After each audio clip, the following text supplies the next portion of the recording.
আসসালামু আলাইকুম, কেমন আছেন সবাই? আশা করি সবাই ভালো আছেন, সুস্থ আছেন। আমি আলহামদুলিল্লাহ ভালো আছি। তো আজকে আমি আপনাদের সাথে একটা গরুর মাংসের রেসিপি শেয়ার করব। আর এই রেসিপিটা আমি রিকোয়েস্ট করব সবাই আমার এই রেসিপিটা ফলো করবেন। আর আজকে যদি এই রেসিপিটা ফলো করে রান্না করেন, দ্বিতীয়বার কিন্তু আর অন্যরকম রান্না করতে ভুলে যাবেন। আর এটা এত মজা হয়, খুবই মজা হয় এভাবে গরুর মাংস রান্না করলে। তো একবার ট্রাই করে দেখবেন। তো আপনাদের জন্য আমি ব্লগেও রেসিপিটা শেয়ার করছি আর কি। তো এখানে আমি 1 টেবিল চামচ আদা বাটা দিয়ে দিলাম, 1 টেবিল চামচ রসুন বাটা, 1 চা চামচ জিরা বাটা, ধনিয়া গুঁড়া 1 চা চামচ, মরিচের গুঁড়া 1 চা চামচ, যার যার ঝাল বুঝে দিবেন। দিয়েছি হলুদের গুঁড়া 1 চা চামচ, মাংসের মশলা 1 চা চামচ, আর এখানে আমার সিক্রেট একটা গরম মশলার গুঁড়া আছে, সেটা দিয়ে দিয়েছি 1 চা চামচ।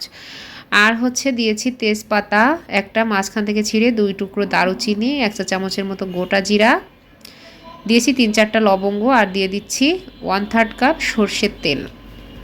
তো আমি আমার সিক্রেট মশলাটার কথা বলে দিব আমি কি কি দিয়ে তৈরি করেছি, আপনারা ভিডিও দেখতে থাকেন। তো এই যে এখানে স্বাদ মতো লবণ দিয়ে দিলাম, আর দিয়ে দিয়েছি হাফ কাপের থেকে একটু বেশি পেঁয়াজ কুচি দিয়ে এখন এটা আমি ভালোভাবে মাখিয়ে নিব। আর এই মাংসটা কিন্তু মাখাতে মাখাতেই এর ঘ্রাণটা বেরিয়ে আসবে, এত মাখাতে হবে প্রচুর, মানে এটা অনেক সময় ধরে হাতে মাখিয়ে নিতে হবে। আর আপনারা চাইলে সরষের তেল বাদে সয়াবিন তেল দিয়েও রান্না করতে পারেন, কোনো প্রবলেম নেই। কিন্তু সরষের তেলে অবশ্যই মাংস রান্নাটা টেস্টি বেশি হবে আর কি। তো আমি একটু ঢাকনা দিয়ে ঢেকে দিলাম, দিয়ে এখন এটা আমি চুলায় বসিয়ে দিয়েছি। আর এদিকে আমি স্বপ্ন থেকে আজকে একটু টুকিটাকি আবার বাজার করেছি।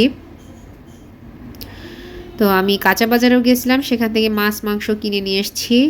আর এগুলো হচ্ছে স্বপ্ন থেকে এনেছি, গুঁড়া দুধ এনেছি, লাচ্ছা সেমাই এনেছি। আর এই যে এখানে নাজিরশাইল চাল, আসলে চালটা আমি প্যাকেটের চালটাই সবসময় খাই। তো আজকে আমি খোলা চালটা একটু ট্রাই করে দেখার জন্য আর কি অল্প পরিমাণ নিয়ে আসছি। যদি ভালো হয় আনবো, আর ভালো না হলে পরবর্তীতে আর আনবো না। অল্প করে নিয়ে আসলাম, দেখি কেমন হয়। তো ঘি এনেছি একটা, তারপর হচ্ছে কাস্টার্ড পাউডার এনেছি একটা, নুডলস এনেছি, স্টিক নুডলস। এটার সাথে নাকি সয়া সস ফ্রি আছে, হয়তো ভেতরে থাকবে। আর নিয়েছি একটা কেওড়া পানি, এটা হাইকো ব্র্যান্ডের কেওড়া পানি নিয়েছি। তো এইগুলো টুকিটাকি স্বপ্ন থেকে বাজার করেছি আর কি। তো এই যে মাংসটা এদিকে কিছুক্ষণ হয়ে গেছে, 10 মিনিট মতো জাল করার পরে একটু রান্না করে মানে নেড়েচেড়ে ঢাকনা খুলে নেড়েচেড়ে আবার ঢাকনা দিয়ে একদম লো হিটে এটা বসিয়ে রাখবো আবারও 10 মিনিটের জন্য। এতে করে মাংসের যে পানিটা বেরিয়ে আসবে, আর ওই পানিটা দিয়ে আমি মাংসটা আবার কষিয়ে নিব। তো এদিকে এই যে পাশের ফ্ল্যাটের 4 তলার ফ্ল্যাটের ভাবি ইফতারি দিয়ে গেছেন।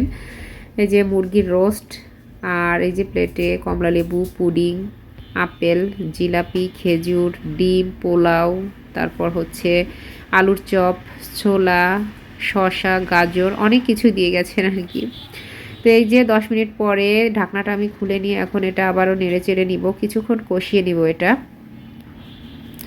কিছুক্ষণ কষিয়ে নিয়ে আমি এখানে কিছু আলু দিয়ে দিব, কারণ আলুটা আমার মাংসের মধ্যে খুবই ভালো লাগে, তাই আমি দিয়েছি। আপনারা এটা চাইলে দিতেও পারেন, নাও পারেন, যার ভালো লাগবে না দিবেন না। তো আলুটা দিয়ে আমি আবারও বেশ কিছুক্ষণ কষিয়ে নিলাম, কষিয়ে নিয়ে এখন এখানে পানি দিয়ে দিব। তবে এখানে কিন্তু আমি ফুটন্ত গরম পানি দিব, আর গরম পানিটাই কিন্তু ব্যবহার করতে হবে। আর রান্নায় একটা টিপস আপনাদেরকে বলে দেই, সেটা হচ্ছে রান্নায় যখন আপনি গরম পানি ব্যবহার করবেন তখন কিন্তু আপনার রান্নার টেস্ট 77%, মানে 70% থেকে 80% পর্যন্ত আপনার রান্নার টেস্টটা বাড়িয়ে দিবে। আর যখন আপনি ঠান্ডা পানি ব্যবহার করবেন তখন কিন্তু আপনার 50% থেকেও নিচে নেমে আসবে সেই খাবারের টেস্টটা। তো সবসময় কিন্তু চেষ্টা করবেন গরম পানি দিতে, এতে করে রান্নার টেস্টটা কিন্তু বহু গুণে বেড়ে যায়। তো মাংসটা আমি আবারও অনেকক্ষণ ধরে কষিয়ে নিলাম, ভালোভাবে কষিয়ে নিয়ে এখন আমি আবারও গরম পানি দিয়ে দিচ্ছি। তা আমি কিন্তু দেখতেই পেলেন আমি কিন্তু অনেক পানি দিয়ে মাংসটা রান্না করিনি। অনেক পানি দিয়ে মাংসটা রান্না করলে হয় কি, এটা পানসে পানসে লাগে। আর অল্প অল্প পানি দিয়ে যদি রান্না করা যায় সেটা কিন্তু টেস্টি বেশি হয়। আর অবশ্যই গরম পানি দিতে হবে। তো আমি গরম পানি দিয়ে ঢাকনা দিয়ে আধা ঘন্টা মতো দমে রেখে দিয়েছিলাম। আর এই দমে রাখার জন্য কিন্তু এই মাংসের টেস্টটা আরও বেশি বেড়ে গেছে। আর দেখতেই পেয়েছিলেন আমি ঢাকনা মুখটা বন্ধ করে দিয়েছিলাম, এতে করে প্রেশার কুকারের কাজ করেছিল। তো একটা মাংস আমি তুলে একটু ভেঙে দেখছি যে সেদ্ধ হয়েছে কি না। তো এটা সেদ্ধ হয়ে গেছে। তো এখানে আমি আরও একটু গরম পানি দিয়ে দিলাম, আমি আরও একটু কষিয়ে নিব। একবারে শুকনো হয়ে গেছে, আপনি এভাবে শুকনো শুকনোও খেতে পারেন, আর একটু যদি চান তাহলে একটু এভাবে ঝোল বানিয়েও খেতে পারেন। সবভাবেই আর কি ভালো লাগে এই মাংসটা, একবার ট্রাই করে দেখবেন, আশা করছি সবাই ভালো লাগবে। তো আমি ঢাকনা দিয়ে কিছুক্ষণ রান্না করে নিচ্ছি, রান্না করে এখন ঢাকনাটা খুলে মাংসটা আমি কষিয়ে নিব। আমি আসলে মাংসটা একটু কষা কষা রান্না করব, আপনারা কিন্তু এই পর্যায়েও নামিয়ে ফেলতে পারেন, সেটাও অনেক মজা হয় ঝোলটা। তো এই যে আমি মাংসটা রান্না করা হয়ে গেছে, এখন ঢাকনা দিয়ে রেখে দিলাম। আর আপনাদেরকে আরও একটা জিনিস দেখাতে ভুলে গেছি, আমি বাজার থেকে আজকে যে কুমড়ো ফুল এনেছি, তো এটা আমি কালকে ভেজে খাবো। আর হচ্ছে কচুরলতি এনেছি,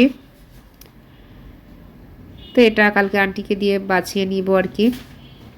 তো এদিকে যে আমাদের ইফতারি, তো যেহেতু আন্টি আজকে মানে পাশের ভাবি ইফতারি দিয়ে গেছে, তাই আমি আর বাড়তি কোনো ইফতারি বানাইনি। একটু তরমুজ কেটে নিয়েছি, আর খেজুর আছে, আর ছোলা রান্না করাই ছিল আর কি।